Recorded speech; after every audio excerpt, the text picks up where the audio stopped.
Good morning, very good morning. अच्छा, yes, very good morning to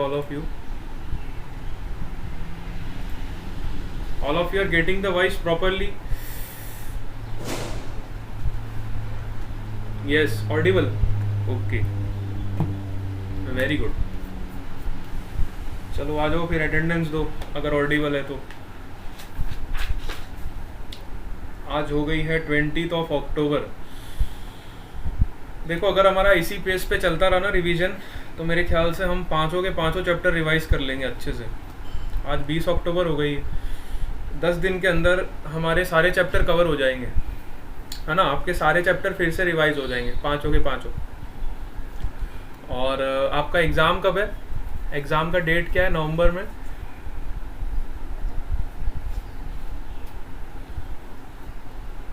physics का paper कब है? फिजिक्स का 31 को स्टार्ट हो रहे हैं. ओके. और फिजिक्स का कब है आपका? 4 तारीख को है ना. तो 30 अक्टूबर तक हमारा टारगेट है ये. हम लोग 30 अक्टूबर तक सारा कोर्स रिवाइज कर लेंगे एक बार फिर से, है ना. हमारे पास 10 दिन है अभी. 10 दिन के अंदर आपका सारा रिवीजन हो जाएगा. ठीक है, जितने भी चैप्टर्स हमने अभी तक पढ़ लिए 5 के 5 जो आपके एग्ज़ाम में आने वाले. 6th वाला चैप्टर तो खैर अभी अभी हमने पढ़ा है, तो उसको रिवाइज कराने की कोई ज़रूरत नहीं है. लेकिन जो 5 चैप्टर हमने ऑलरेडी पढ़ लिए उसको एक बार रिवीजन करना ज़रूरी है. ठीक है. तो जितना मैक्सिमम आपका रिवीजन होगा उतनी ज़्यादा आपकी एफिशिएंसी इंक्रीज़ होगी एग्ज़ाम में, है ना. जितना ज़्यादा से ज़्यादा हम रिवाइज करेंगे उतना ज़्यादा आपको बेनिफिट मिलेगा एग्ज़ाम में. ठीक है. तो ये सिस्टम सबसे मुझे अच्छा लगा. जैसे कोर्स एक बार कंप्लीट हो जाता है, एग्ज़ाम आने वाली होती है, उससे पहले एक बार बच्चों को रिवीजन करा देना चाहिए, है ना. तो रिवीजन से क्या होता है, आपके काफ़ी सारे कंसेप्ट जो नहीं भी क्लियर होते वो भी क्लियर हो जाते हैं, है ना. जो कंसेप्ट नहीं भी क्लियर होते वो भी हमारे क्लियर हो जाते हैं रिवीजन के थ्रू. चलो आ जाओ, अटेंडेंस लेते फिर. किरमी चौधरी, हेलो सर, हाँ सर, ऐसा कैसे बोल रहे हैं? चलो, hello hello hello, hi hello bye hello. चलो अटेंडेंस दे दो बेटा पहले, बाद में हेलो हेलो करते अपन. किरमी चौधरी, एंजल, अनिरुद्ध, ध्रुव चौधरी, सारे एब्सेंट है क्या आज? Dhruv Chaudhary present. Okay. Priyanka, present sir. Pooja, present sir. Bhumika, present sir. Mitesh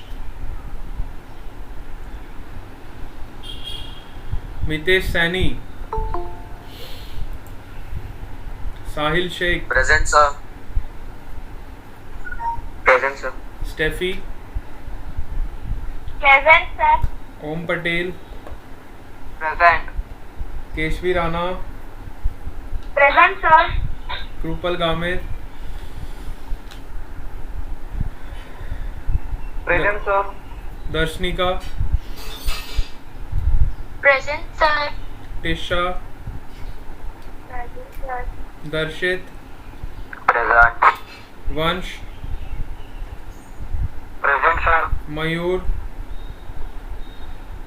present. Khushboo. Present sir. Very good, Khushboo आ गई, बहुत अच्छा लगा मेरे को. चलो, Nirali Chaudhary, present sir.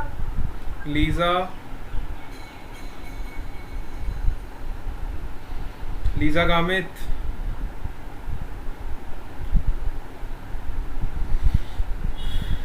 Present है. ओके. इसका माइक नहीं चलता है, कल भी ऐसा ही हुआ था. Tanushree, present sir. Deep Chaudhary, present. Tanvi, present sir. Shivani, Shivani Chaudhary, अरे शिवानी को बोलो बेटा क्लास अटेंड करो, अभी रिवीजन का मौका है, वैसे ही इतनी कम अटेंडेंस है इसकी, शिवानी की हैं, अभी भी क्लास नहीं अटेंड कर रहे, बताओ रिवीजन के टाइम पे भी। जिन बच्चों ने बिल्कुल भी क्लासेस अटेंड नहीं किए उनके लिए बहुत अच्छा मौका है ये क्लास अटेंड करने का, ठीक है। जो बच्चे अभी भी सीरियस नहीं हुए हैं उनके लिए रिवीजन बहुत बेनिफिशियल है, तो वो रिवीजन क्लास ज़रूर करें, ठीक है। इसके बाद भी अगर नहीं सुनोगे तो फिर अब मेरे को नहीं पता क्या होने वाला है। अभी भी जाग जाओ, बहुत टाइम बचा है, आप अच्छा स्कोर कर सकते हो बेटा। ये रिवीजन का मौका फिर से नहीं मिलेगा, एक बार फिर ये वाले क्लासेस हो जाएंगे फिर आपका कोर्स आगे ही जाएगा, ठीक है। कैनिल प्रेजेंट। रिवीजन का फ़ायदा उठाओ, इतना आपके लिए एफर्ट हो रहा है, रिवीजन क्लासेस हो रही हैं, बिल्कुल उसको अच्छे से अटेंड करो। संजो, अदिति, एक ये संजो का भी ठिकाना नहीं है, बहुत इसने पता नहीं मेरे ख्याल से 1 या 2 लेक्चर ही अटेंड किए होंगे इतने महीनों में। 4 महीने से हमारी क्लासेस चल रही हैं, इसकी अटेंडेंस के नाम पे बिल्कुल भी अटेंडेंस नहीं है, पता नहीं क्या है ये, पता करो भाई घर में सब ठीक तो है ना इसके।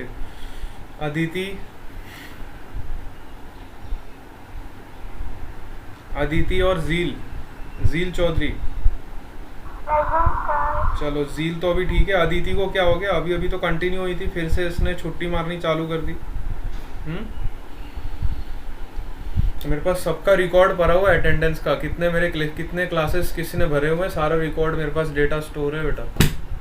मुझे हर बच्चे का पता है कि कौन बच्चा कितने क्लासेस कर रहा है। जो क्लासेस सारे करेगा अच्छे से उनका बहुत अच्छा रिजल्ट होगा, और ये अभी आपको देखने को मिलेगा बिल्कुल। Angel is present, okay. मैं गिन के बता दूंगा बेटा सबको कि इसकी कितनी एब्सेंट है। अभी सबके सामने क्यों आप पूछ रहे हो? सबके सामने क्यों जलील हो रहे हो? बाद में बता दूंगा पर्सनली मैसेज करके। चलो आ जाओ, डाइलेक्ट्रिक्स एंड पोलराइजेशन, ठीक है। जो रेगुलर स्टूडेंट्स हैं उनका पता लग ही जाता है, देखो सीधी सी बात है, वो रोज आते हैं, क्लास अटेंड करते ही हैं। कुछ 2-3 बच्चे होते हैं जो हो सकता है एनी ऑफ द रीज़न, किसी का फैमिली इशू भी रहता है, किसी का XYZ कोई भी रीज़न रहता है, लेकिन कहने का मतलब ये है चलो ठीक है, अब तक आपका जो भी टाइम गया वो टाइम गया, लेकिन आज से तो सीरियस हो जाओ। अब तो जो भी फैमिली इशू है सबको छोड़ छाड़ के अब अपना पढ़ाई की तरफ थोड़ा फोकस करना स्टार्ट करो, क्योंकि अब ये टाइम आपके पास वापस नहीं आएगा, ठीक है। Time is very important thing, और ये टाइम अगर अब आपका टाइम निकल जाएगा तो बहुत रिकवर करना में थोड़ी एफर्ट ज़्यादा लगाने पड़ेंगे आपको, है ना।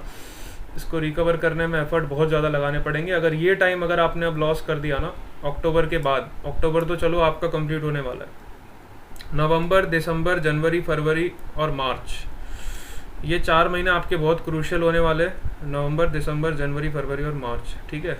अप्रैल भी गिन लो, चलो 5 महीने। अप्रैल का महीना तो मैं कहता हूँ कोई भी बच्चा सिर्फ ज़्यादा तो नहीं पढ़ेगा, रिवीजन ही करेगा ज़्यादा से ज़्यादा, है ना। अप्रैल का महीना तो पूरा रिवीजन ही रिवीजन। तो ये 4 से 5 महीने आपके पास है, इसमें आप अगर थोड़े से भी सीरियस हो जाओ तो काफ़ी अच्छा स्कोर, आप अच्छा रैंक निकाल सकते हो, ठीक है। चलो ज़्यादा हो गया क्या? बस बहुत तारीफ नहीं करो। रड़ू आवे जा से, अच्छा, चलो ठीक है, ज़्यादा तारीफ नहीं कर रहा हूँ। अच्छा, ज़्यादा बोल दिया क्या मैंने? मेरे को बता दिया करो, कई बार मैं थोड़ा ज़्यादा बोल देता हूँ, इतना ज़्यादा नहीं, लेकिन आप लोगों के लिए बोल रहा हूँ, तो इम्पोर्टेंट तो है ही। देखो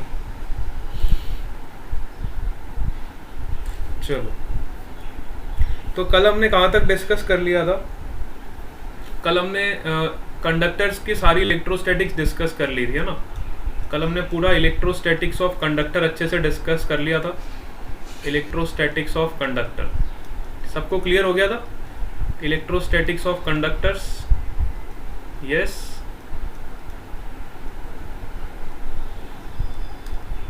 एक बार रिकैप ले लेते कौन कौन से मेन पॉइंट्स थे।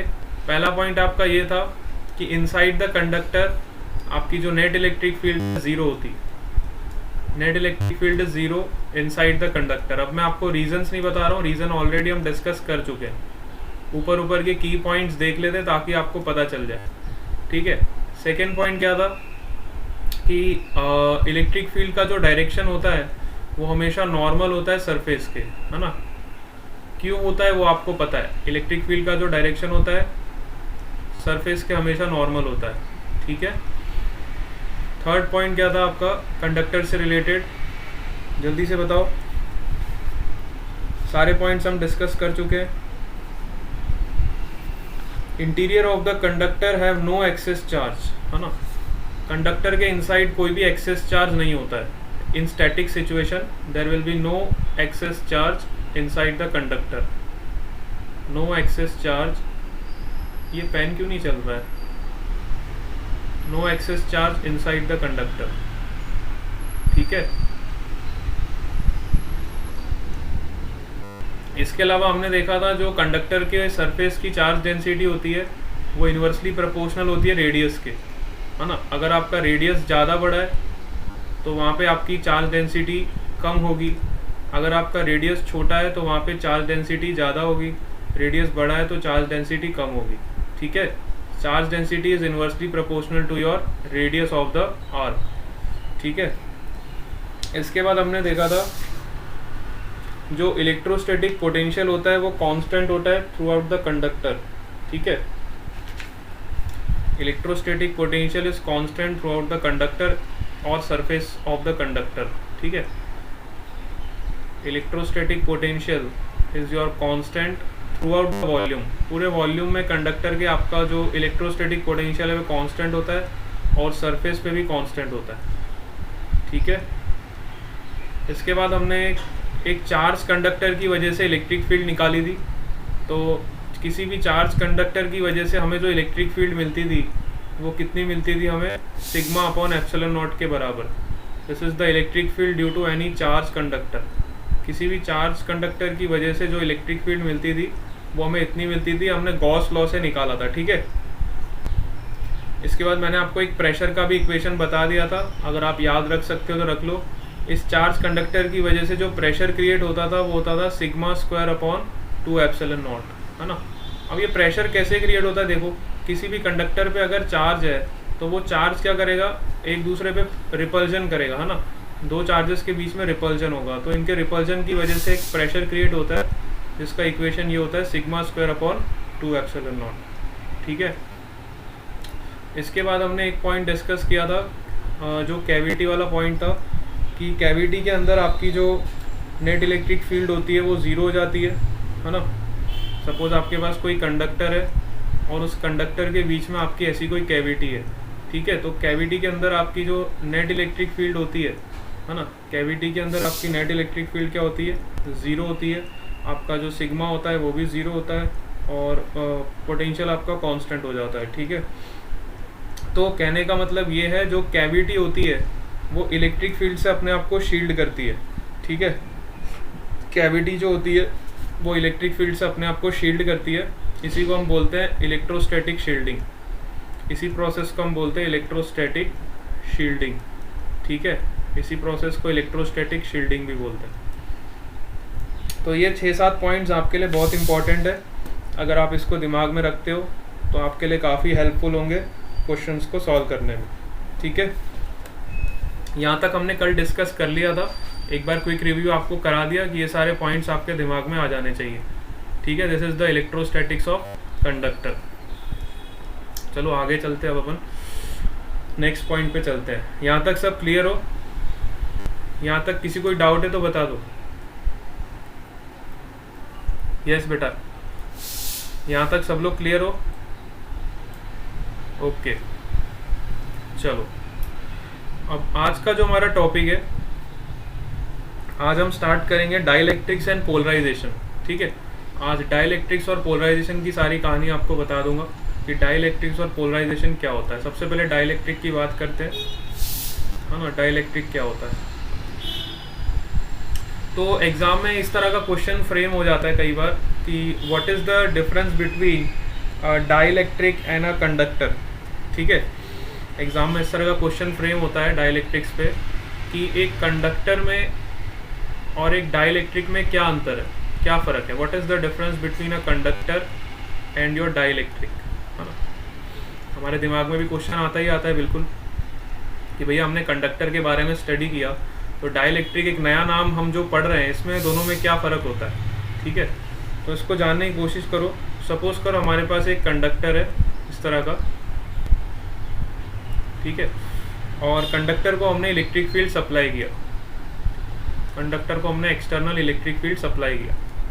तो जैसे ही हमने इसको एक्सटर्नल इलेक्ट्रिक फील्ड सप्लाई किया, तो कंडक्टर की क्या प्रॉपर्टी है कि कंडक्टर के इनसाइड आपकी नेट इलेक्ट्रिक फील्ड हमेशा ज़ीरो होनी चाहिए।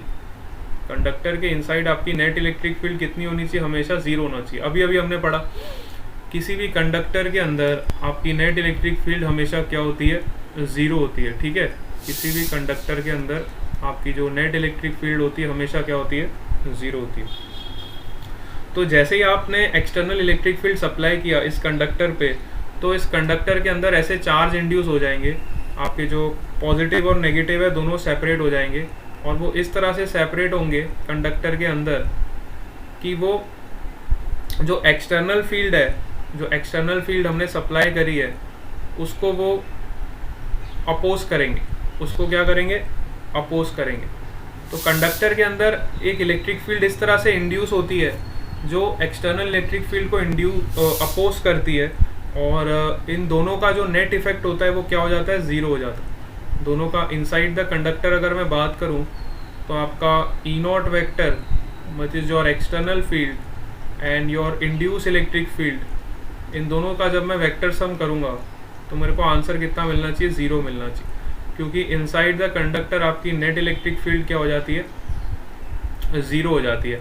So this is the property of a conductor. अब सपोज करो मैंने यहाँ पे एक डाइलेक्ट्रिक रखा, और डाइलेक्ट्रिक पे भी मैंने सेम चीज़ करी, है ना। ये मैंने डाइलेक्ट्रिक मटेरियल ले लिया एक, और इसको मैंने एक एक्सटर्नल इलेक्ट्रिक फील्ड सप्लाई किया। बिल्कुल जैसा मैंने कंडक्टर के साथ किया वैसा ही मैंने इस डाइलेक्ट्रिक के साथ किया, ठीक है। अब डाइलेक्ट्रिक में क्या होगा? आपका चार्ज तो सेपरेट होंगे, है ना, आपके चार्जेस सेपरेट हो जाएंगे, इंड्यूस चार्जेस प्रोड्यूस होंगे अंदर की तरफ due to this external field, but ये जो इंड्यूस इलेक्ट्रिक फील्ड होगी ये आपकी ई नॉट है, जो आपकी एक्सटर्नल इलेक्ट्रिक फील्ड है, और ये आपकी इंड्यूस इलेक्ट्रिक फील्ड। तो जो इलेक्ट्रिक फील्ड आपकी इंड्यूस्ड है, जो अंदर की तरफ पैदा हो रही है, वो इस इफेक्ट को पूरी तरह से ख़त्म नहीं कर पाएगी। डाइलेक्ट्रिक और कंडक्टर में यही फ़र्क होता है कि कंडक्टर में जो इलेक्ट्रिक फील्ड इंड्यूस होती है वो इस एक्सटर्नल इलेक्ट्रिक फील्ड को पूरी तरह से ख़त्म कर देती है, और उसका इफेक्ट क्या हो जाता है? ज़ीरो। लेकिन डाइलेक्ट्रिक में ऐसा नहीं होता है। डाइलेक्ट्रिक में आपका जो एक्सटर्नल इलेक्ट्रिक फील्ड है और जो इंड्यूस इलेक्ट्रिक फील्ड है, इनका वेक्टर सम कभी भी ज़ीरो नहीं होता है।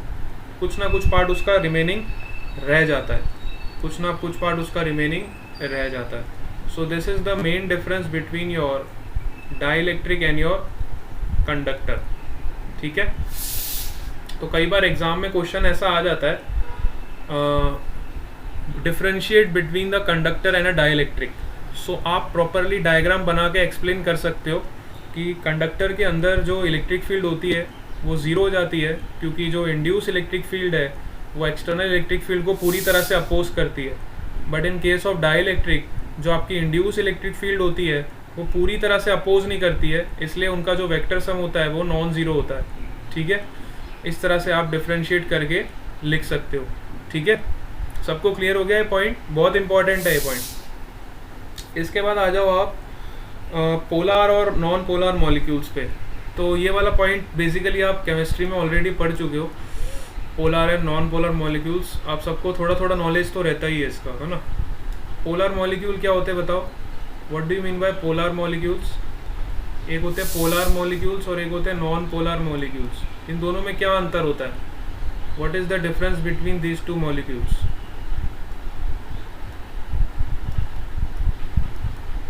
What is the difference between polar molecules and non-polar molecules? Yes? किसी को पता है? केमिस्ट्री पढ़ के आए हो कि ऐसे ही उठ के आ गए हो?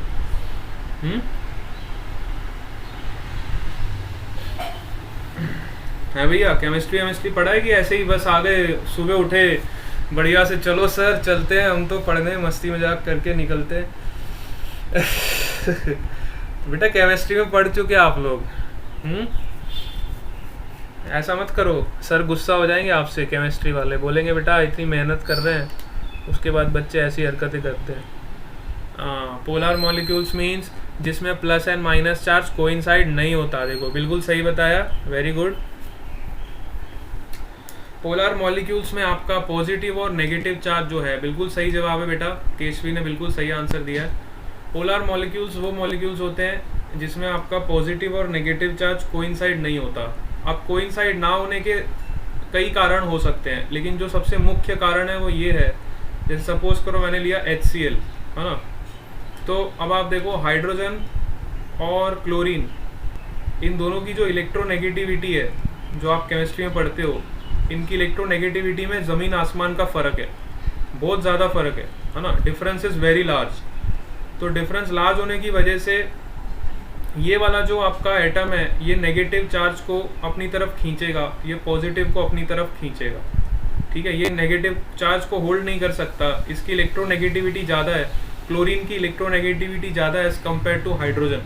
ठीक है, तो इलेक्ट्रोनेगेटिविटी की डिफरेंस की वजह से आपके जो पॉजिटिव और नेगेटिव चार्ज है वो सेपरेट हो जाते हैं। वो क्या हो जाते हैं? सेपरेट हो जाते हैं। जब वो सेपरेट हो जाते हैं तो इनमें इस तरह का एक डाइपोल मोमेंट क्रिएट होता है। जैसे हम डाइपोल मोमेंट कहाँ से कहाँ होता है? From negative to positive. So this is your dipole moment vector between this H and Cl। ठीक है, सिमिलरली पोलर मॉलिक्यूल्स में अगर आपका एक और एग्जांपल लूँ तो मैं लूँगा H2O का। H2O में भी आप देख सकते हो, ये आपका ऑक्सीजन होता है और ये आपका हाइड्रोजन होता है। ठीक है, अभी दोनों का इलेक्ट्रोनेगेटिविटी में ज़मीन आसमान का फ़र्क है। जो मुख्य कारण है वो ये है, due to the difference in their electronegativities one atom will try to gain the electron and other will try to lose the electron, which will create the separation between these two charges। ठीक है, तो इन दोनों charges के बीच में जब भी separation create होगा तो वो पोलर मॉलिक्यूल्स कहलाएंगे। पोलर मॉलिक्यूल्स वो मॉलिक्यूल्स होते हैं जिनमें नेट डाइपोल मोमेंट होता है। ठीक है, जिनमें नेट डाइपोल मोमेंट प्रेजेंट होता है। अब H2O की अगर मैं बात करूं तो H2O में देखो, जो आपका हाइड्रोजन है ये इलेक्ट्रॉन लूज करने की टेंडेंसी रखता है, ऑक्सीजन जो है आपका इलेक्ट्रॉन गेन करने की टेंडेंसी रखता है ना। तो इस पर थोड़ा नेगेटिव चार्ज आने लगेगा और इस पर पॉजिटिव चार्ज आने लगेगा, इसकी वजह से इसमें डाइपोल क्रिएट हो जाएगा। ठीक है, इन दोनों पॉजिटिव और नेगेटिव के बीच में देखो डाइपोल मोमेंट एक यहाँ पे क्रिएट होगा, एक डाइपोल मोमेंट आपका यहाँ पे क्रिएट होगा। ठीक है, और डाइपोल मोमेंट का जो वेक्टर होता है हमेशा नेगेटिव से पॉजिटिव होता है, मैंने आपको बता रखा है पहले ही। तो इसका जो वेक्टर होगा इधर को होगा और इसका जो वेक्टर होगा इधर को होगा। अब इन दोनों का जब आप रिजल्टेंट लोगे तो आपका रिजल्टेंट वेक्टर इधर को जाएगा। This is your net dipole moment vector. ठीक है, ये आपका नेट डाइपोल मोमेंट का वेक्टर हो जाएगा। क्या आपको बात समझ आई? सबको क्लियर हो गया पोलर मॉलिक्यूल्स के बारे में? ठीक है, एक बार फिर से आपको बता दिया ताकि जिन बच्चों को थोड़ा सा भी कन्फ्यूजन था एकदम क्लियर हो जाना चाहिए। ठीक है, ये फिजिक्स और केमिस्ट्री दोनों का कॉमन पार्ट है, तो ये आपको पता होना चाहिए। इसके बाद आ जाओ नॉन पोलर मॉलिक्यूल्स पे। नॉन पोलर मॉलिक्यूल्स आपके कैसे होते हैं? देखो इधर नॉन पोलर मॉलिक्यूल्स में क्या होता है, आपके जो इलेक्ट्रोनेगेटिविटी होती है उसमें ज़्यादा डिफरेंस नहीं होता। जैसे कि अगर मैं हाइड्रोजन की बात करूं तो एक हाइड्रोजन का एटम ले लेता हूं इधर और एक हाइड्रोजन का एटम ले लेता हूं इधर। ठीक है, अब इन दोनों की अगर मैं बात करूं तो दोनों का नेचर एकदम सेम ही है। ये भी इलेक्ट्रॉन को लूज़ करना चाहता है, ये भी इलेक्ट्रॉन को लूज़ करना चाहता है। अब कौन किसके पास रखेगा तो पता नहीं। तो इस तरह के जब शेयरिंग हो जाती है ना, शेयरिंग करके जब आपका और नॉर्मली जब बॉन्ड बनता है तो इस तरह के केसेस में आपका हो जाता है नॉन पोलर मॉलिक्यूल्स, है ना। अब यहाँ पे देखो इलेक्ट्रोनेगेटिविटी में ज़्यादा फर्क नहीं है, यहाँ भी हाइड्रोजन है, यहाँ भी हाइड्रोजन है। सिमिलरली अगर मैं ऑक्सीजन की बात करूँ, O2 की बात करूँ तो O2 भी आपका नॉन पोलर है। इनका नेट डाइपोल मोमेंट कैंसिल हो जाता है ना, इनमें कोई भी नेट डाइपोल मोमेंट नहीं होता है, इनका नेट डाइपोल मोमेंट जीरो होता है।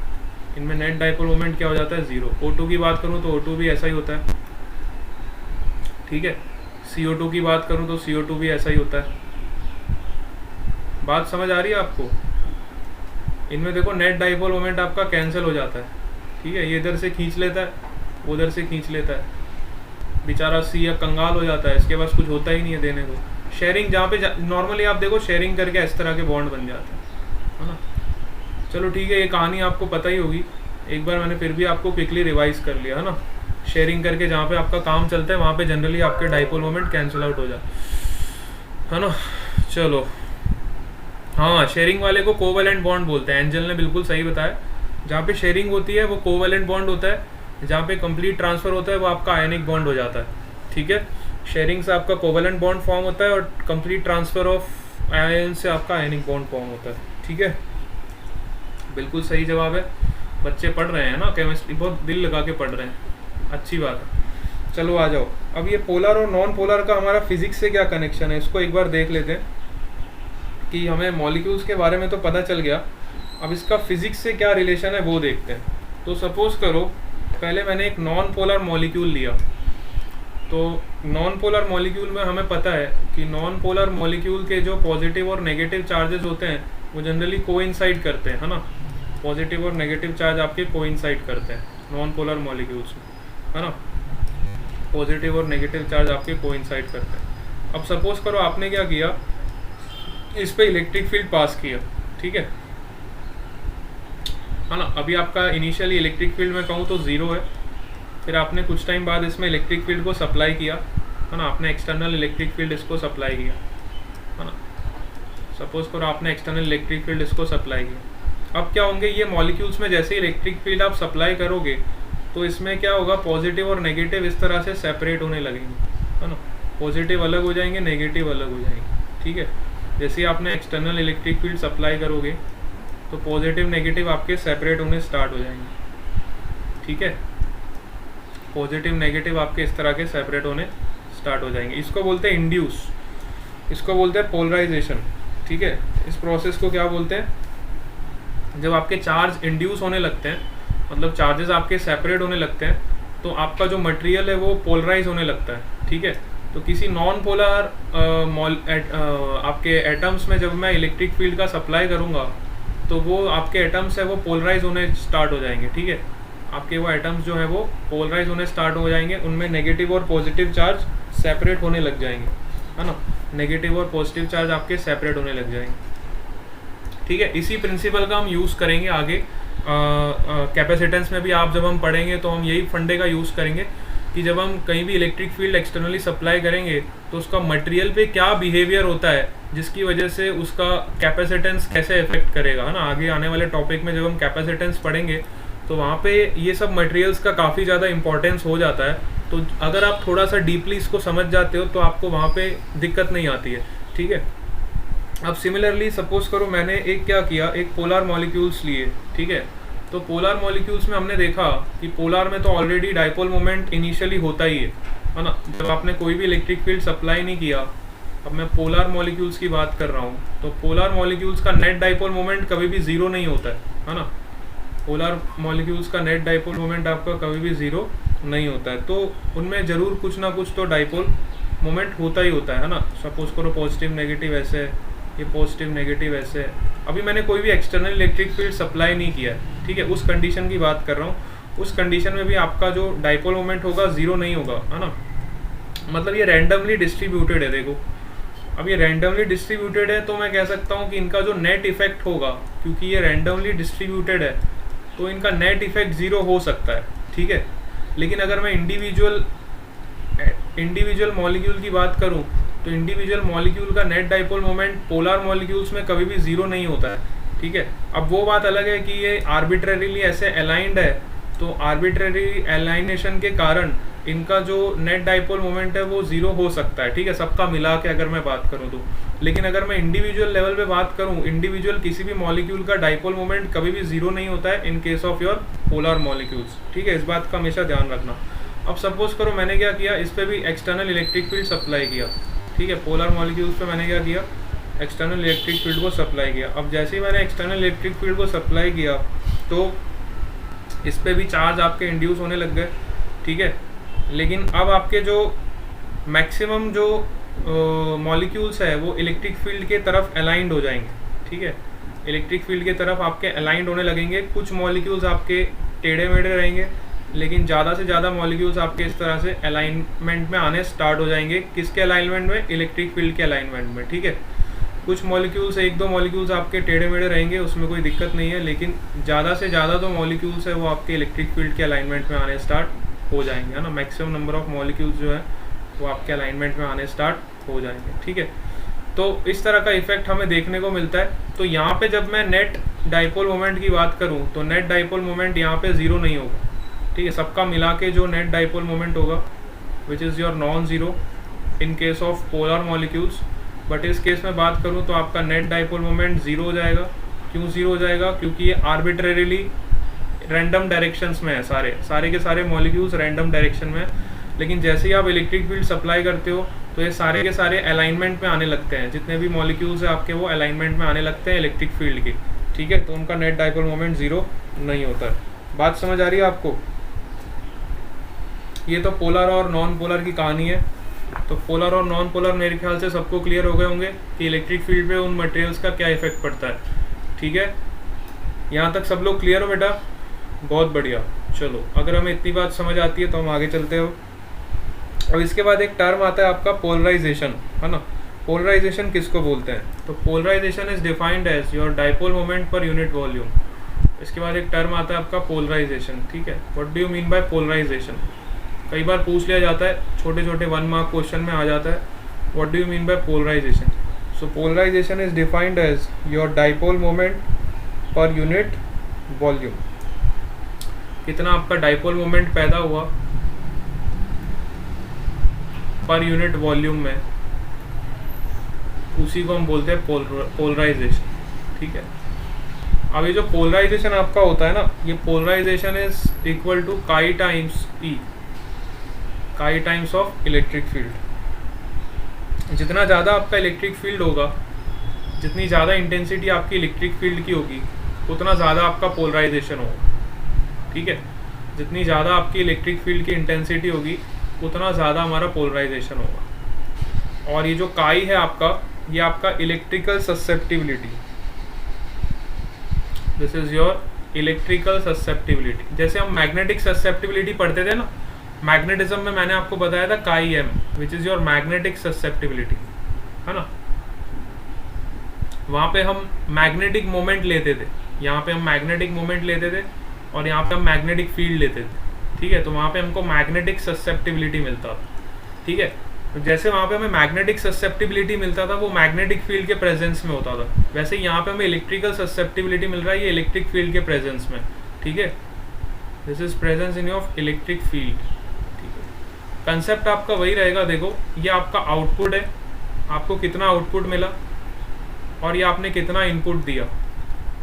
बस फ़र्क इतना है कि इलेक्ट्रिक फील्ड में हम इनपुट इलेक्ट्रिक फील्ड के फॉर्म में देते हैं और मैग्नेटिज्म में हम इनपुट देते हैं मैग्नेटिक फील्ड के फॉर्म, ठीक है।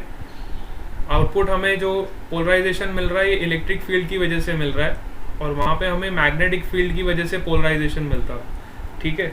तो ये आपका इलेक्ट्रिकल ससेप्टिबिलिटी है, इलेक्ट्रिकल ससेप्टिबिलिटी, ठीक है। It is also known as characteristic of dielectric medium, ठीक है। इसका एक दूसरा नाम भी है which is your characteristic of dielectric medium, electric field susceptibility कहूँगा, ठीक है। ये बात का आपको ध्यान रखना है, थोड़ा थ्योरेटिकल पार्ट है लेकिन काफ़ी इम्पॉर्टेंट, ठीक है। यहाँ तक सब क्लियर हो? इसके बाद हम देखते हैं कि कैसे आपके चार्ज इंड्यूस होते हैं, इसको समझने की कोशिश करो।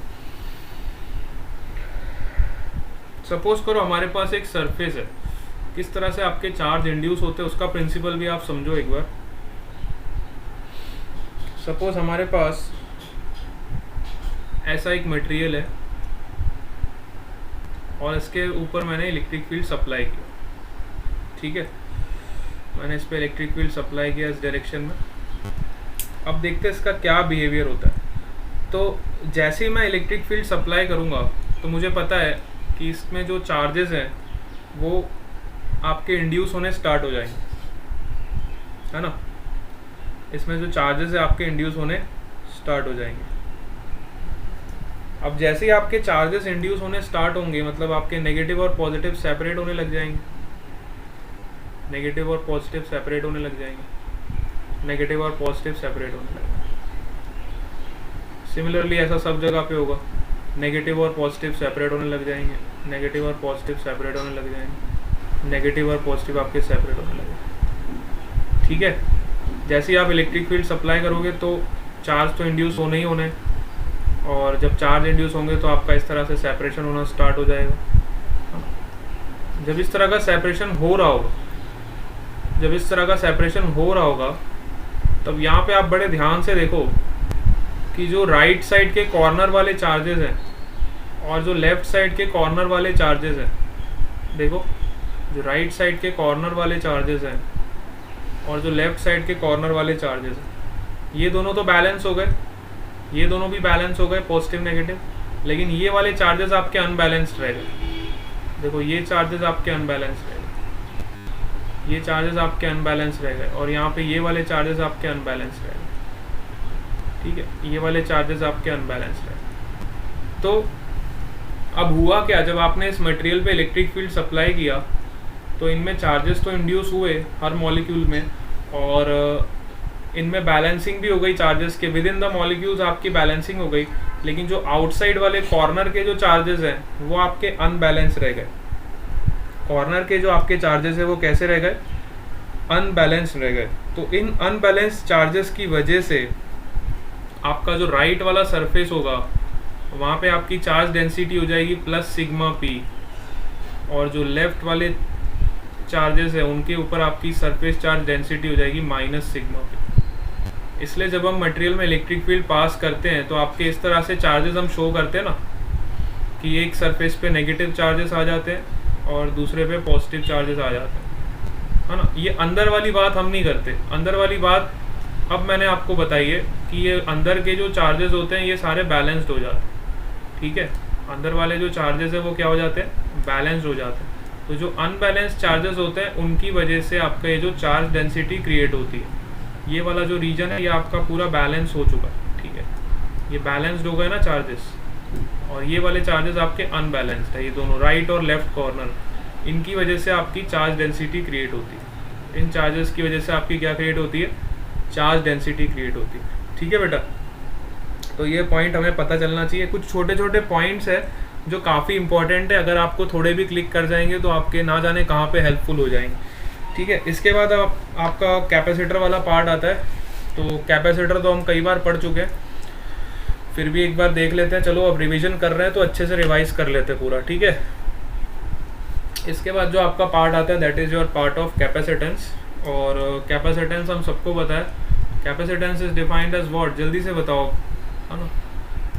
व्हाट इज कैपेसिटेंस, सबको बताना है। अब आपको भी बताना है, ऐसा नहीं है खाली मैं ही बोलता जा रहा हूँ, है ना। Capacitance is defined as charge stored per unit potential difference. अब होता क्या है ना, जनरली देखो कैपेसिटेंस की शुरुआत करने से पहले सपोज करो हमारे पास कोई कंडक्टर है और इसको हमने चार्ज देना स्टार्ट किया। सपोज करो हम कहीं से चार्ज उठा के लाए और इस पर हमने चार्ज देना स्टार्ट किया, दे दनादन दे दनादन दे दनादन हमने इसको चार्ज देते गए, है ना, दे दनादन हमने इसको चार्ज देते गए, बहुत सारा चार्ज इसको हमने दे दिया, है ना। लेकिन एक सीमा है ना, इसको भी ज़्यादा चार्ज नहीं दे सकते। ज़्यादा चार्ज क्यों नहीं दे सकते, क्योंकि इस कंडक्टर के पास में जो मीडियम है वो पोलराइज होना स्टार्ट हो जाता है। कंडक्टर के पास का जो मीडियम है, ये मीडियम क्या होता है, पोलराइज होना स्टार्ट हो जाता है ना। ज़्यादा से ज़्यादा पॉजिटिव दोगे इसको तो नेगेटिव वाले अट्रैक्ट होने स्टार्ट हो जाएंगे, इसको पॉजिटिव वाले सेपरेट होने स्टार्ट हो जाएंगे, नेगेटिव वाले अट्रैक्ट होने स्टार्ट हो जाएंगे, पॉजिटिव वाले सेपरेट होने स्टार्ट। इस तरह का इसका मीडियम जो है वो मीडियम आपका पोलराइज होने लगता है। मीडियम क्या होता है आपका, पोलराइज होने लगता है। देखो बड़े ध्यान से देखो, इसलिए आपको पोलराइजेशन अच्छे से समझाया मैंने, क्योंकि इसका कंसेप्ट हम कैपेसिटेंस में यूज़ करेंगे। तो आपका मीडियम देखो पोलराइज होने जा रहा है, ये मीडियम का पोलराइजेशन हो रहा है due to the positive charges on the conductors. जितना ज़्यादा मैं इसको चार्ज देते जा रहा हूँ उतना ज़्यादा से ज़्यादा आपका मीडियम पोलराइज होते जा रहा है। जितना ज़्यादा आपका मीडियम पोलराइज होते जा रहा है उतने ज़्यादा जो मीडियम के मॉलिक्यूल्स हैं उनके नेगेटिव चार्जेस कंडक्टर को अट्रैक्ट करने लग गए। देखो नेगेटिव चार्जेस कंडक्टर को अट्रैक्ट करने लग गए। अब एक लिमिट तक ही मैं इसको चार्ज दे सकता हूँ। ऐसा क्यों, क्योंकि अगर मैं सपोज करो इसको चार्ज देते जा रहा हूँ, मैं अपनी जिद पे अड़ा हुआ हूँ, मुझे और चार्ज इसको देते जाना है, देते जाना है, देते जा रहा हूँ, देते जा रहा हूँ, मैंने अपनी जिद नहीं छोड़ी है और मैं नहीं छोड़ूंगा, और मैं इसको चार्ज देते जा रहा हूँ, देते जा रहा हूँ, देते जा रहा हूँ। इसकी सीमा पार हो गई है, बेचारे की सीमा क्रॉस हो गई। तो इतना ज़्यादा मैंने इसको चार्ज से ओवरलोड कर दिया। तो एक लिमिट ऐसी आती है जब मीडियम के जो पॉजिटिव और नेगेटिव चार्जेस हैं वो सेपरेट होने स्टार्ट हो जाते हैं, और जिस पॉइंट पे वो सेपरेट होने स्टार्ट हो जाते हैं उसी को हम बोलते हैं dielectric strength of the medium. तो मीडियम का जब डाइलेक्ट्रिक स्ट्रेंथ रीच हो जाता है तो मीडियम के नेगेटिव और पॉजिटिव सेपरेट होने स्टार्ट हो जाते हैं, और जब नेगेटिव पॉजिटिव सेपरेट होने स्टार्ट हो जाते हैं तो ये नेगेटिव इस पॉजिटिव को ख़त्म करना चालू कर देंगे। देखो नेगेटिव पॉजिटिव क्या हो जाएगा, न्यूट्रल हो जाएगा। नेगेटिव पॉजिटिव क्या हो जाएगा, न्यूट्रल हो जाएगा। नेगेटिव पॉजिटिव क्या हो जाएगा, न्यूट्रल हो जाएगा। इसी प्रोसेस को हम बोलते हैं कि हमारा चार्ज जो है, चार्ज न्यूट्रलाइज्ड हो गया, या फिर चार्ज आपका डिस्ट्रॉय हो गया। किसका डिस्ट्रॉय हो गया, कंडक्टर का चार्ज डिस्ट्रॉय हो गया। कंडक्टर पे जो हमने पॉजिटिव चार्ज दिया था वो सारा का सारा डिस्ट्रॉय किसने कर दिया, मीडियम ने डिस्ट्रॉय कर दिया। इसी को हम बोलते हैं लीकेज, इसी को हम बोलते हैं चार्ज का लीकेज हो गया। अब लीकेज का मतलब ये नहीं है कि ये चार्ज लीक हो गया, कहीं से भाग गया, भागा नहीं है। ये कई बच्चों को गलत फहमी हो जाती है, चार्ज का लीकेज हो गया इसका मतलब क्या हुआ, जैसे पानी का लीकेज होता है तो पाइप में से पानी फ्लो करने लगता है, ये उस टाइप का लीकेज हम लोग इमेजिन करने लग जाते हैं। लेकिन यहाँ पे जो आपका लीकेज है किसकी वजह से हो रहा है कि आपका जो मीडियम का नेगेटिव चार्ज है वो कंडक्टर के पॉजिटिव चार्ज को ख़त्म कर देगा, और जब ख़त्म कर देगा तो उसको हमने लीकेज बोला है। लीकेज का मतलब डिस्ट्रक्शन। आपका जो कंडक्टर पे पॉजिटिव चार्ज है वो चार्ज डिस्ट्रॉय होने लगेगा, इसका नेगेटिव इसके पॉजिटिव को ख़त्म करने लगेगा, ठीक है। तो इसी को हम बोलते हैं लीकेज ऑफ चार्ज। यहाँ पे आपका लीकेज स्टार्ट हो गया है। क्या आप इस बात को समझ पा रहे हो? इस बात का जितना फील ले लोगे उतना आनंद में आप आ जाओगे, और इतना मज़ा आने वाला है आपको कि आप इस मज़े को भूल नहीं पाओगे, ठीक है। इसी को हम बोलते हैं लीकेज ऑफ द चार्ज। क्या आप इस बात को समझ पा रहे हो बेटा? Yes. So this point is very very important. और जब आपका चार्ज का लीकेज एक बार स्टार्ट हो गया तो इससे मुझे ये पता चला कि मैं किसी भी कंडक्टर को एक लिमिट से ज़्यादा चार्ज नहीं कर सकता।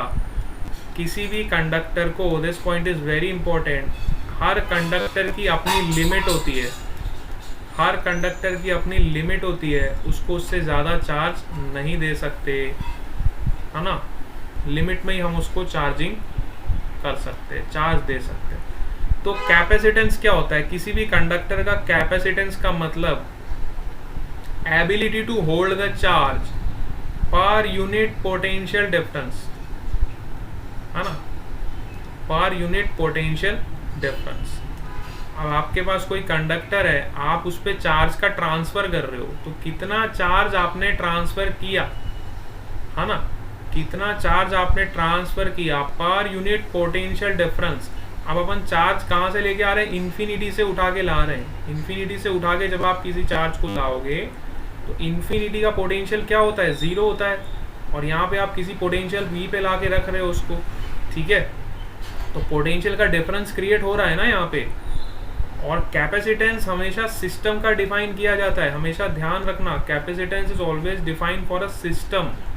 It is defined as the charge flown per unit potential difference. कितना चार्ज वो कंडक्टर इस पोटेंशियल डिफरेंस पे होल्ड कर सकता है, कितना चार्ज आपका कंडक्टर इस पोटेंशियल डिफरेंस पे होल्ड कर सकता है, उस कैपेसिटी को हम बोलते हैं कैपेसिटेंस। उसी कैपेसिटी को हम क्या बोलते हैं? कैपेसिटेंस। क्या आपको बात समझ आई?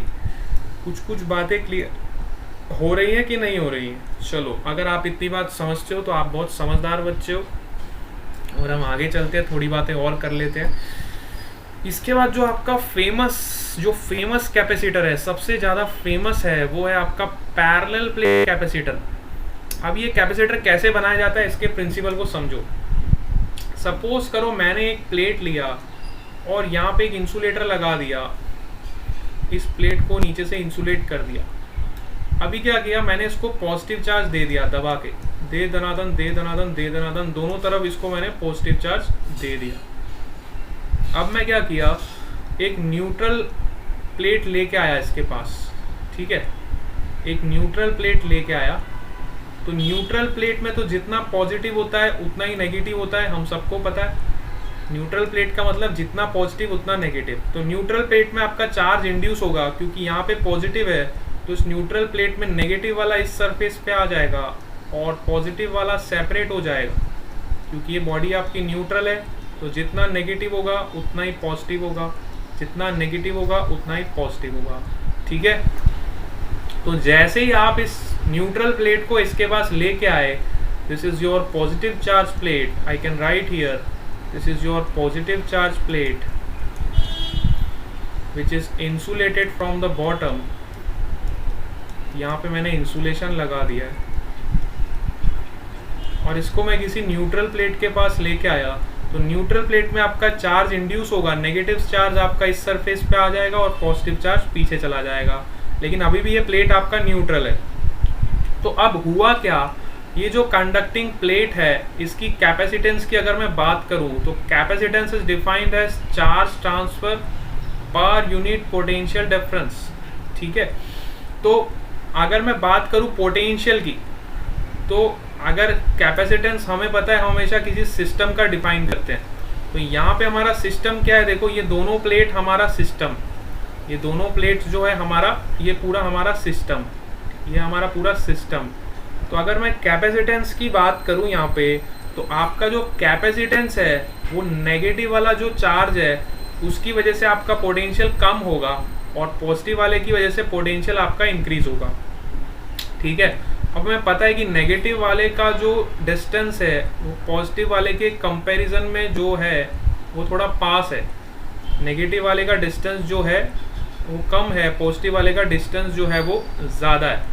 तो I can say that R1 is less than R2 which means your जो पोटेंशियल होगा V1 is greater than V2, क्योंकि potential is inversely proportional to R। तो V1 आपका हो जाएगा V2 से ग्रेटर। इसका मतलब नेगेटिव वाला जो चार्ज है न्यूट्रल प्लेट पे वो इस कंडक्टर के पोटेंशियल को कम करने की कोशिश करेगा, और जब पोटेंशियल को कम करने की कोशिश करेगा तो इसका मतलब आपका कैपेसिटेंस जो है वो इंक्रीज होने लगेगा। इससे हमें ये पता चला कैपेसिटेंस जो है आपका क्या होने लगेगा, इंक्रीज होने लगेगा, क्योंकि ओवरऑल पोटेंशियल आपका क्या हो रहा है, डिक्रीज हो रहा है इस नेगेटिव चार्ज की वजह से। बात आपको समझ आ रही है? हाँ, तो ये बहुत इंपॉर्टेंट चीज़ है, बच्चों को कैपेसिटेंस का फील आना चाहिए कि कैपेसिटेंस हम क्यों पढ़ रहे हैं। बराबर समझ में नहीं आया वापस से समझाओ। चलो वापस से समझाता हूँ। सपोज करो हमने एक प्लेट लिया, फिर से बताता हूँ बेटा, देखो इधर, यहाँ पे हमने एक प्लेट लिया और इस प्लेट को हमने पॉजिटिव चार्ज देते गए, इस प्लेट को हम पॉजिटिव चार्ज देते गए, बड़े प्यार से समझते हैं इसको, positive positive positive positive positive, इतना पॉजिटिव चार्ज दिया, इतना पॉजिटिव चार्ज दिया कि इससे ज़्यादा मैं इसको पॉजिटिव चार्ज नहीं दे सकता हूँ। मेरी जितनी लिमिट थी मैंने इसको पॉजिटिव चार्ज दे दिया। अगर मैं इससे ज़्यादा इसको पॉजिटिव चार्ज दे दूंगा तो इसका चार्ज जो है, इसका मीडियम जो है वो इसको डिस्ट्रॉय करने लगेगा। इतनी बात हम सबको समझ आती है? इतनी बात हम सबको समझ आती है कि नहीं आती? जल्दी से बताओ। Very good. अगर इतनी बात हमको समझ आती है तो मैंने क्या किया, इस प्लेट को जितना पॉजिटिव चार्ज दे सकता था उतना मैंने इसको पॉजिटिव चार्ज दे दिया, इससे ज़्यादा मैं इसको पॉजिटिव चार्ज नहीं दे सकता हूँ। और मैंने इस प्लेट को फिर नीचे से इंसुलेट कर दिया ताकि आपका चार्ज का फ्लो ना हो, इसलिए मैंने यहाँ पे इंसुलेशन प्रोवाइड कर दिया। अब मैंने क्या किया, एक दूसरा प्लेट इसके पास लेके आया और ये प्लेट जो है आपका न्यूट्रल प्लेट है। न्यूट्रल का मतलब होता है जितना पॉजिटिव चार्ज होगा उतना ही नेगेटिव चार्ज होगा, सीधी सी बात है, जितना पॉजिटिव चार्ज होगा उतना ही नेगेटिव चार्ज होगा। लेकिन ये पॉजिटिव प्लेट की वजह से इस पे नेगेटिव चार्ज इंड्यूस होगा इस साइड पे और पॉजिटिव चार्ज हो जाएगा इस साइड पे। बात आपको समझ आ रही है? जितना नेगेटिव है उतना पॉजिटिव है। देखो ओवरऑल अगर मैं बात करूँ तो आपका ये प्लेट न्यूट्रल है, क्योंकि जितना नेगेटिव है उतना पॉजिटिव है, जितना नेगेटिव है उतना पॉजिटिव है। आपका प्लेट कैसा होगा? न्यूट्रल होगा। बात आपको समझ आई? अब हुआ क्या, अब हम इस सिस्टम का कैपेसिटेंस डिफाइन करते हैं। तो अभी हमारे सिस्टम में क्या है, देखो, this is one charge plate and this is one neutral plate. This both the plates comprises our system. ये हमारा सिस्टम है, ठीक है। और हम इसका कैपेसिटेंस अब डिफाइन करने जा रहे हैं। तो capacitance is defined as charge upon potential, ठीक है, Q अपॉन V। ऐसे ही हम डिफाइन करते हैं कैपेसिटेंस को। तो सिस्टम पे मैं जितना चार्ज दे सकता था, इसको मैं जितना चार्ज दे सकता था, जितना चार्ज मैं ट्रांसफर कर सकता था, उतना मैंने किया, उतना मैंने चार्ज ट्रांसफर किया। इससे ज़्यादा मैं चार्ज का ट्रांसफर नहीं कर सकता। अब कैपेसिटेंस को बढ़ाने के दो तरीके होते हैं। पहली बात तो दिमाग में रखो, या तो आप चार्ज को इंक्रीज करो, तो मैंने वो काम पहले ही कर दिया, जितना चार्ज मैं इसको दे सकता था मैंने इसको उतना चार्ज दे दिया, तो ये वाला पॉइंट मेरा क्लियर हो गया। इसके अलावा अब मैं कैपेसिटेंस को मुझे और बढ़ाना है, और बढ़ाने के लिए मैं क्या कर सकता हूँ, इस पोटेंशियल को कम कर सकता हूँ, तो आपका कैपेसिटेंस और बढ़ जाएगा। अल्टीमेटली तो मुझे कैपेसिटेंस को बढ़ाना है, तो मैंने क्या किया, उस कैपेसिटर के पास एक न्यूट्रल प्लेट लेके आ गया, जिसकी वजह से नेगेटिव चार्ज और पॉजिटिव चार्ज अलग अलग हो गया। अब अलग अलग होने की वजह से क्या हुआ, अब जो नेगेटिव चार्ज है वो इसके पोटेंशियल को कम करने लगेगा। देखो, नेगेटिव चार्ज का डिस्टेंस सपोज करो r1 है और पॉजिटिव चार्ज का डिस्टेंस सपोज करो r2 है, तो नेगेटिव वाले की वजह से पोटेंशियल हमें पता है, potential is inversely proportional to r, तो जितना ज़्यादा आपका r होगा उतना कम आपका पोटेंशियल होगा। तो r1 is less than r2 means you can say that r1 is less than r2, so I can write v1 is greater than v2, है ना। अब v1 की वजह से जो पोटेंशियल होगा वो नेगेटिव होगा, क्योंकि ये नेगेटिव चार्ज का पोटेंशियल है। v1 की वजह से पोटेंशियल क्या होगा, नेगेटिव होगा। तो नेगेटिव वाला पोटेंशियल है आपका पॉजिटिव वाले पोटेंशियल से ज़्यादा हो जाएगा। इसका मतलब आपका जो ओवरऑल पोटेंशियल है पूरे सिस्टम का, वो पोटेंशियल आपका डिक्रीज होएगा, क्योंकि नेगेटिव वाला इस पूरे सिस्टम के पोटेंशियल को कम करने की कोशिश करेगा ना। पॉजिटिव वाला बढ़ाएगा तो नेगेटिव वाला कम करेगा, लेकिन नेगेटिव वाले का इफेक्ट ज़्यादा है, नेगेटिव वाले का डिस्टेंस कम है, इसलिए उसका इफेक्ट ज़्यादा है, तो ओवरऑल आपका पोटेंशियल क्या होगा, कम करेगा। इसको एक एग्जांपल से आप समझ सकते हो, जैसे कि नेगेटिव वाले ने पोटेंशियल आपका किया -10 किया, तो पॉजिटिव वाला कितना किया, +5 किया, तो ओवरऑल अगर मैं बात करूँ तो पोटेंशियल आपका -5 ही हुआ ना। -10 में +5 करूंगा तो आंसर तो माइनस में ही आएगा ना, तो पोटेंशियल तो आपका कम ही होएगा ना। इस बात को समझो, क्या इस बात को समझ पा रहे हो कि ओवरऑल पोटेंशियल आपका कम होगा, बात समझ रहे हो, ओवरऑल पोटेंशियल आपका क्या होगा, कम होगा। तो ओवरऑल पोटेंशियल जब आपका कम होगा, इसका मतलब आपका कैपेसिटेंस जो है, कैपेसिटेंस आपका इंक्रीज हो जाएगा, और कैपेसिटेंस जब हमारा इंक्रीज हो गया तो हमें यही तो चीज़ को अचीव करना था, हमें यही तो गोल हमें अचीव करना था। अब हमने क्या किया, एक बार हमने कैपेसिटेंस को अचीव कर लिया, तो मैंने सोचा मेरा दुश्मन कौन है ना, दुश्मन को हटा दो यहाँ से। तो ये देखो, पहले तो मैंने इसको पॉजिटिव चार्ज दे दिया दबा के, जितना पॉजिटिव चार्ज दे सकता था मैंने इसको दे दिया, इसको मैंने इंसुलेशन भी कर दिया। फिर मैं एक न्यूट्रल प्लेट लेके आया, इसके पास एक न्यूट्रल प्लेट रखा जिस पे नेगेटिव चार्ज इंड्यूस हो गए, और जितने नेगेटिव हुए उतने पॉजिटिव भी इंड्यूस हो गए। अब मैंने देखा कि हमारा दुश्मन कौन है यहाँ पे, तो दुश्मन कौन है, ये पॉजिटिव चार्ज हमारा दुश्मन है, क्योंकि ये हमारे पोटेंशियल को इंक्रीज कर रहा है, और हमें पता है capacitance is equal to Q/V। Negative charge तो हमारा दोस्त है, तो दोस्त को हमने रख लिया, दुश्मन को निकाल दो। दुश्मन को निकालने का मतलब हमने इसको अर्थिंग कर दिया। जैसे हमने इसको अर्थिंग किया, तो अर्थिंग करने की वजह से आपका सारा जो एक्सेस चार्ज है इस प्लेट पे पॉजिटिव वाला, ये सारा डिस्ट्रॉय हो गया, और जैसे आपका पॉजिटिव चार्ज ख़त्म हुआ तो हमें इस तरह का अरेंजमेंट मिल गया, जिस पे हमारे पास पॉजिटिव चार्ज है, ये हमारा इंसुलेटेड प्लेट है, और ये हमारा नेगेटिव चार्ज है ना, और यहाँ पे खाली आपका नेगेटिव चार्ज बच गया, है ना। पॉजिटिव वाला हमने सारा का सारा अर्थिंग से ख़त्म कर दिया। अर्थिंग जैसे ही हमने किया तो सारा का सारा पॉजिटिव आपका ख़त्म हो गया, और इस अरेंजमेंट को हम बोलते हैं पैरेलल प्लेट कैपेसिटर।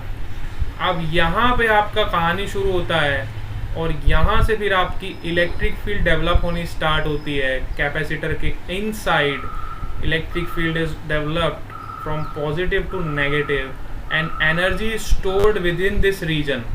इस रीजन में आपका जितना भी एनर्जी है वो स्टोर हो जाता है। क्या आपको कहानी समझ आई बेटा? कहानी बहुत इंपॉर्टेंट थी ये वाली। हम लोग कैपेसिटर पढ़ते हैं लेकिन हमें पता ही नहीं होता है कि हम कैपेसिटर क्यों पढ़ रहे हैं, ठीक है। तो यहाँ से हम अब इवनिंग क्लास में कंटिन्यू करेंगे, तो इवनिंग क्लास का शो ज़रूर देखने आएँ, आप लोगों को बहुत आनंद आएगा। इवनिंग क्लास को ज़रूर ज्वाइन करें, यहीं से हम लोग कंटिन्यू करेंगे, ठीक है बेटा। ओके बेटा, bye bye to all of you, will meet in the evening class.